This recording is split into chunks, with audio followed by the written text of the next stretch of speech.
ত্রয়োদশ জাতীয় সংসদ নির্বাচনের দামামা বেজেছে দেশ জুড়ে। রাজনৈতিক মেরুকরণের এই সন্ধিক্ষণে বাংলাদেশের জাতীয়তাবাদী রাজনীতির অন্দরমহলে এক অদ্ভুত অস্থিরতা বিরাজ করছে। দেশে এই মুহূর্তে নির্বাচন নিয়ে আলোচনা চলছে। সবাই নির্বাচন নিয়ে ভাবছেন কে নির্বাচনে বিজয়ী হবেন, কে নির্বাচনে আগামীতে বিজয়ী হয়ে ক্ষমতায় বসবেন এবং তাদের সে ক্ষমতায় বসাটাকে নিরঙ্কুশ হবে নাকি প্রতিযোগিতামূলক হবে, এগুলো নিয়ে নানা আলোচনা হচ্ছে। আর এদিকে এই অন্তর্বর্তীকালীন সরকারের আছে মাত্র 15 দিন। এই 15 দিনে তাদের যে কর্মকাণ্ড যা কিছু করছে সেগুলো নিয়েও আমার মধ্যে একটু কৌতূহলের জন্ম দিয়েছে। সেগুলো কি, তারা খুব দ্রুত বেগে কিছু কাজকর্ম করছেন এবং যে কাজ করছেন তার ফল ভালো হোক মন্দ হোক এটা যে চাপবে আগামীতে যে সরকার আসবে তাদের উপর। তারা কি সেই চাপগুলো নিতে পারবে? যেমন একটা উদাহরণ দিয়ে বলি, আমাদের যে জ্বালানি উপদেষ্টা আছেন ফজলুল কবির খান, তিনি বলেছেন, একটা নিউজ দেখলাম, নিউজটার শিরোনাম হলো এরকম: সরকারি চাকরিজীবীদের বেতন বাড়ানোর সিদ্ধান্ত অন্তর্বর্তী সরকার নেবে না। মানে সরকারি কর্মচারীদের কয়েকদিন আগে, এই এক সপ্তাহ হয়নি, বেতন বাড়ানো হয়েছে এবং সেই বেতনটা বাড়ানো হয়েছে অনেক, মানে আগে যা ছিল জাস্ট তার দ্বিগুণ করে দেওয়া হয়েছে এবং কোথাও কোথাও মানে কারোরই দ্বিগুণের কম না, যার সবচেয়ে কম বেড়েছে তারও দ্বিগুণের বেশি বেড়েছে। তো এই যে বেতন, এত টাকা বেতন বাড়লো, এখন এই বেতনটাকে আগামী সরকারে দিতে গেলে আগামী মানে সরকারকে, যে সরকার এই বেতন মানে নতুন স্কেলটা কার্যকর করবে, তাদেরকে বছরে অতিরিক্ত আরও 1,06,000 কোটি টাকা ব্যয় করতে হবে। এখন এই 1,06,000 কোটি এত টাকা বাড়তি লাগবে কেবল সরকারি কর্মচারী কর্মকর্তাদের বেতন ভাতা দিতে। সরকার কি পারবে? এই সরকারে কত টাকা আছে? এখন যা বেতন ভাতা দেয় সরকারের যে রাজস্ব আয় হয় তার 70% অর্থ ব্যয় হয় এই বেতন ভাতা দিতে। তো যদি আরো বেড়ে যায় তাহলে কোথেকে দেবে? তো এই জিনিসগুলো দেখেন, 14.5 লাখ আমাদের এখানে কর্মচারী আছে, সরকারি কর্মচারী আছে। তো এটাকে কিন্তু আপনি আরো মানে নতুন যে বেতন যখন বাড়াবেন তখন এই চাপটা কিন্তু আবার, বেতন বাড়লে বাজারের দাম বাড়বে, দাম বাড়লে বাড়তি দামে কিন্তু বেসরকারি চাকরিজীবীদের কিনতে হবে। বেসরকারি চাকরিজীবীদের কি একই হারে বেতন বাড়বে? যদি না বাড়ে তাদের যে ভোগান্তিটা তার প্রতিকার কে করবে, তার দায় কে নেবে? এবং এই বেতন যেটা বৃদ্ধি হচ্ছে, এই বেতন বৃদ্ধির ব্যাপারে বর্তমান অন্তর্বর্তীকালীন সরকার বলছে যে এটা তারা করবে না। তো আপনারা যে কাজ করবেন না সেই কাজের কমিশনের রিপোর্ট আপনি প্রকাশ করতে গেলেন কেন? যখন আপনি রিপোর্টটা প্রকাশ করলেন তখন কিন্তু সকল সরকারি কর্মকর্তা কর্মচারীদের মধ্যে এক ধরনের প্রত্যাশা জন্ম নিল যে আগামী জুন থেকে তাদের বেতন দ্বিগুণ হয়ে যাবে। এবং এই তাদের যে প্রত্যাশা, এই প্রত্যাশা যদি আগামী সরকার মেটাতে না পারে তাহলে তো আগামী সরকারকে দায়িত্ব নেওয়ার পরে থেকেই কিন্তু এক ধরনের চাপের মুখে পড়তে হবে। তো ওই সরকারকে এরকম চাপের মুখে আপনারা ফেলছেন কেন?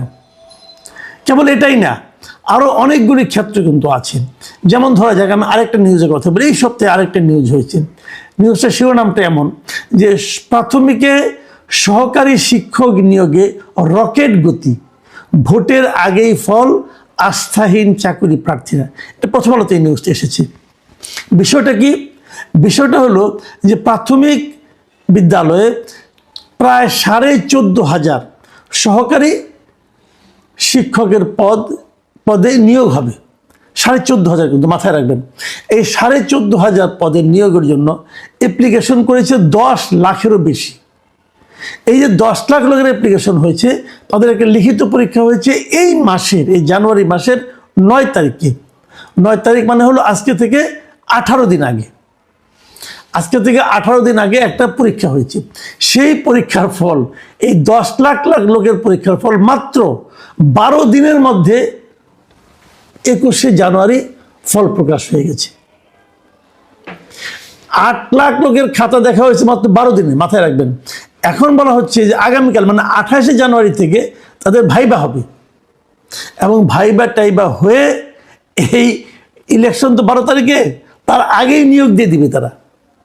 তো নিয়োগ যদি দিয়ে দেন, এদের প্রথম বেতনটা দিতে হবে কাদেরকে? নতুন যে সরকার আসবে তাদেরকে। এখন নতুন সরকারকে এই 12,500 লোকের বেতন ভাতা দেওয়া পারবে? আবার প্রশ্ন করছি, এত দ্রুত আপনি ফল প্রকাশ করলেন, এত দ্রুত আপনি ভাইবা নিলেন, এত দ্রুত চাকরির পুরো প্রক্রিয়াটাই শেষ করলেন, তো এটা এত তাড়াতাড়ি কেন করলেন? দেখেন, যখন এই পরীক্ষাটা হয় 9 তারিখে, তখন কিন্তু এই প্রশ্নপত্র ফাঁস হওয়ার কথাও কিন্তু বাজারে এসেছিল, বা প্রশ্নপত্র পরীক্ষা শুরু হওয়ার আধা ঘন্টার মধ্যে সোশ্যাল মিডিয়ায় চলে এসেছিল।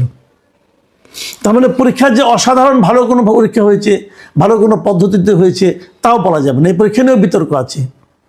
এবং এত দ্রুত শেষ করতে চাচ্ছেন কেন? তার মানে কি, এমন কিছু লোককে অথবা এমন কোনো গোষ্ঠীর লোকজনকে এখানে নিয়োগ দেওয়া হচ্ছে যাদের নাকি পরবর্তী সরকার যদি ঠান্ডা মাথায় নিয়োগ দেয়, তাহলে তাদের নিয়োগ নাও হতে পারে। তাদের নিয়োগটাকে নিশ্চিত করার জন্য কি তাড়াহুড়া করা হচ্ছে? এটা একটা বড় প্রশ্ন। এই প্রশ্নটা আমি আরও এই কারণে করছি যে, আপনারা এর মধ্যে শুনেছেন যে বিএনপির চেয়ারম্যান তারেক রহমান সাহেব একটা কথা বলেছিলেন। উনি বলেছিলেন ওনার প্রথম নজর থাকবে প্রাথমিক শিক্ষার প্রতি, এবং উনি বলেছিলেন যে প্রাথমিক শিক্ষকগুলিতে মানসম্পন্ন শিক্ষক নিয়োগ করতে হবে। তাহলে উনি যেটা বলেছেন ওইটাকে কি ভণ্ডুল করে দেওয়ার জন্য, ওইটা যদি উনি মানসম্পন্ন শিক্ষক নিয়োগ না করতে পারেন, সেই জন্যই কি এই কাজগুলি করা হচ্ছে। মানে আগে ভাগে এমন একটা বাস্তবতা তৈরি করে দেওয়া হবে যেন নতুন সরকার এসে নিজেদের মতো করে কোনো সিদ্ধান্তই নিতে না পারে। এটাই কি ঘটনা? ঠিক আছে, আমি আরেকটা ঘটনা বলি। আপনাদের মনে আছে গত নভেম্বর মাসে আমরা জেনেছিলাম যে সরকার 2টা টার্মিনাল, মানে বন্দর আর কি, সমুদ্র বন্দর কন্টেনার টার্মিনাল, তারা অলরেডি বিদেশি অপারেটরদের কাছে লিজ দিয়ে দিছে। চট্টগ্রামের লালদিয়া কন্টেনার টার্মিনাল যেটা, সেটা 30 বছরের জন্য লিজ দেওয়া হয়েছে ডেনমার্কের একটা বেসরকারি প্রতিষ্ঠানের কাছে। 30 বছর কিন্তু। আর ঢাকার কেরানীগঞ্জের পানগাঁও যে নৌ টার্মিনাল আছে, এটার পরিচালনার দায়িত্ব 22 বছরের জন্য দেওয়া হয়েছে সুইজারল্যান্ডের একটা প্রতিষ্ঠানের কাছে। প্রশ্ন হচ্ছে যে এই সরকারের মেয়াদ হলো মাত্র 1.5 বছর, এখন আছে আর 15 দিন।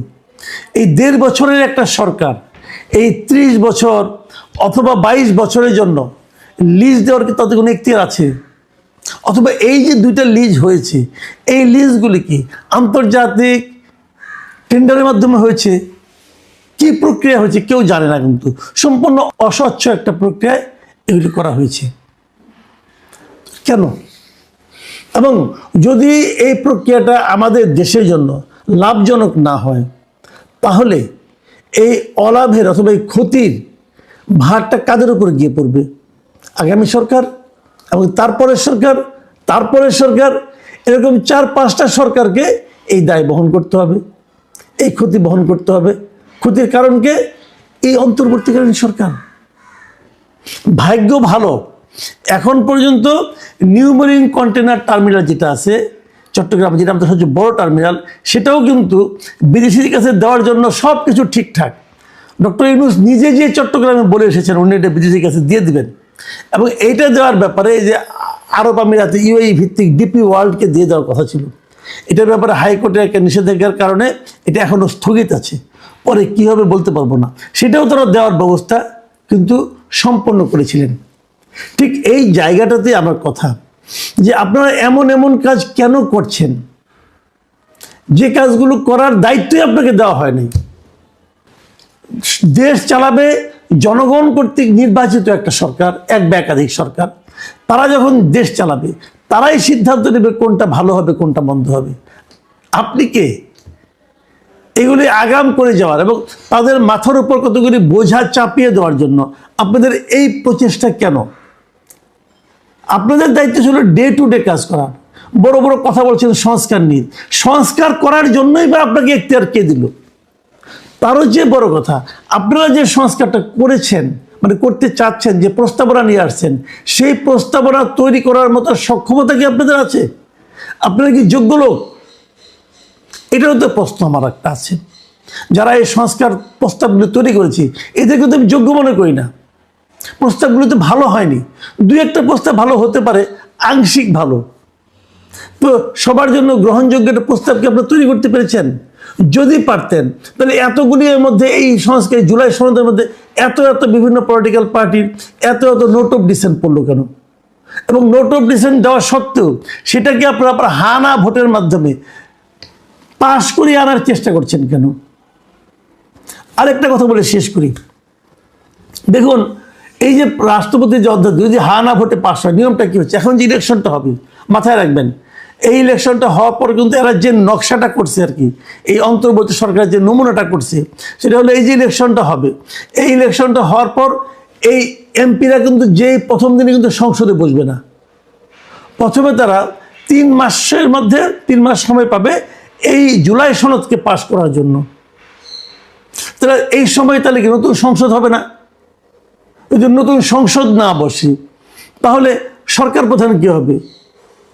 তাহলে কি এই জুলাই সনদ পাশ হওয়ার আগ পর্যন্ত ডক্টর ইউনূস থাকবেন সরকার প্রধান? দেখা যায় আরেক নকশা। এই সমস্ত প্রশ্ন কিন্তু পলিটিক্যাল পার্টিগুলো করছে না। কেন করছে না আমি জানি না। মানে সব মিলিয়ে যে ধারণাটা হয়েছে, যারা ভেবেছিলেন যে আর 15 দিন পরে হয়তো ইউনূস সরকারে চলে যাবেন, সেটা যাবেন কিনা, এটা এই আইনের মারপেচে কি হবে, এটা নিয়ে এখনো কিন্তু স্পষ্ট কোনো আলোচনা হচ্ছে না। আমি মনে করি এই আলোচনাগুলো হওয়া দরকার। এবং আমি এটাও মনে করি এই সরকারের নিয়তের মধ্যে কিছু ঘাপলা আছে। তারা আগামী যে সরকার আসবে তার সরকার পরিচালনাকে আসলে কঠিন করে দিতে চায়।